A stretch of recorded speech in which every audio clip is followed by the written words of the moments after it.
Dalība Eiropas Savienībā un pievienošanās NATO ir bijusi starp nozīmīgākajiem mūsu valsts ārpolitikas prioritātēm. Mērķtiecīgi izvirzīta un mērķtiecīgi sasniegta. Latvijai atgriežoties to valstu, vērtību un tiesību saimē, kurai vienmēr esam bijuši piederīgi. Ar skaidru un nešaubīgu apziņu, ka tobrīd izdarām izvēli nevien savas, bet nākamo paudžu vārdā, lai neviens nekad vairs neuzdrošinātos apšaubīt Latvijas piederību rietumu ģeopolitiskajai telpai. Mēs, latvieši, esam šeit nākuši garu un smagu ceļu, cauri vēstures līkločiem, cauri likteņa sitieniem un pārbaudījumiem.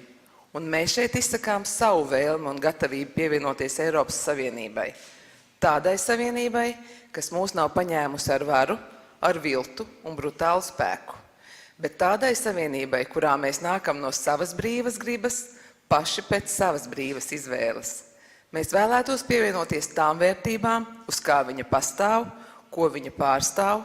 Mēs ticam tām pašām vērtībām, kas ir cilvēka dzīvības vērtība, cilvēka tiesības, likuma vara.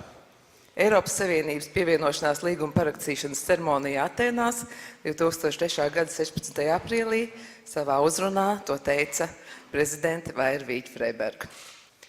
10 gados, kopš Latvija ir Eiropas Savienības sastāvā, esam piedzīvojuši gan strauju mūsu ekonomikas izaugsmi, gan vēlāku kritumu. Pēdējos 5 gados Latvija no Eiropas rūpju bērna kļūst par visstraujāk augošo eirozonas ekonomiku. Mēs izmantojām Eiropas Savienības sniegtās iespējas krīzes pārvarēšanai. Eiropas Savienības struktūra fonda investīcijas palīdzēja atjaunot ekonomiskas izaugsmi, bet Eiropas sociālais fonds atbalstīt mazāk aizsargātās sabiedrības grupas. Pievienošanās eirozonai ir nostiprinājusi Latvijas ekonomisko drošību un politisko ietekmi. Latvijas zemnieki nākamajos 7 gados saņems par 1 miljārdu eiro vairāk nekā iepriekšējā periodā. Latvijas izaugsmē Eiropas Savienības budžetā kopumā būs pieejami 5 miljārdi eiro. Šie ekonomiskie rādītāji ir būtiski ikvienam mūsu valsts iedzīvotājiem.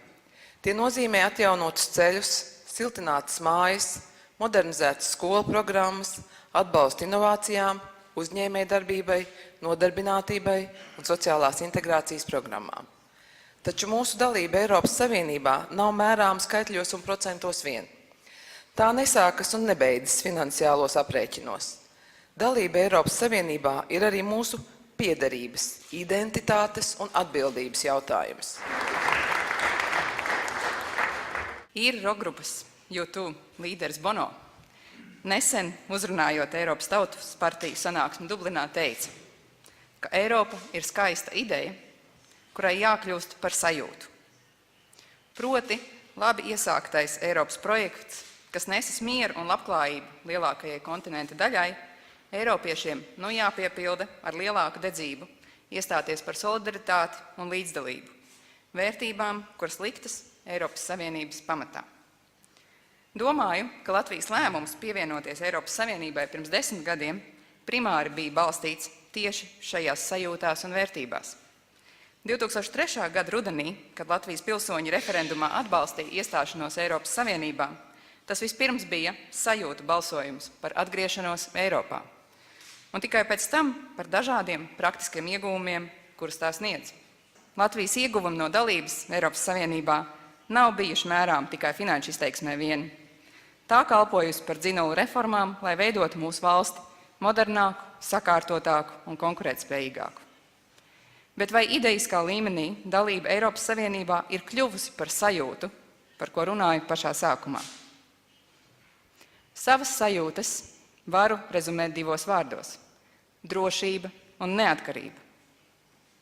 Pievienojoties Eiropas Savienībai, esam deleģējuši daļu savas suverenitātes.